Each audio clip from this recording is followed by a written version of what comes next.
Une illustration de la Trinité a été donnée par saint Patrick, alors qu'il évangélisait le peuple de l'ancienne Irlande. Il a enseigné le concept de la Trinité à l'aide d'une plante très répandue en Irlande, le trèfle, doté de 3 petites feuilles vertes sur une seule tige. Une légende veut que saint Patrick, au cours de ses voyages, ait rencontré des chefs irlandais dans une prairie.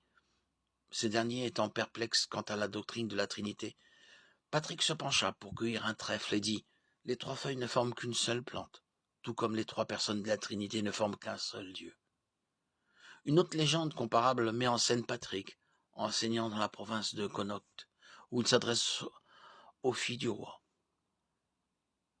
et Fedelm. L'analogie du trèfle est peut-être meilleure que celle de l'œuf et de la pomme, bien qu'elle ait la faiblesse de diviser Dieu en parties.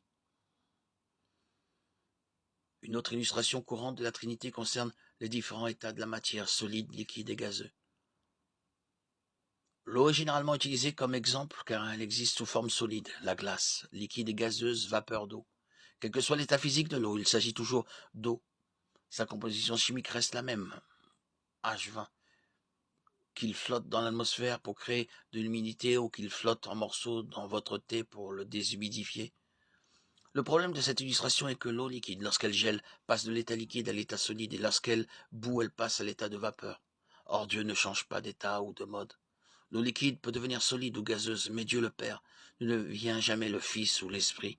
L'idée que Dieu se manifeste différemment à différents moments et dans différents contextes, comme l'eau se manifeste différemment en tant que solide, liquide ou gaz, s'appelle le modalisme, et c'est une hérésie à bannir.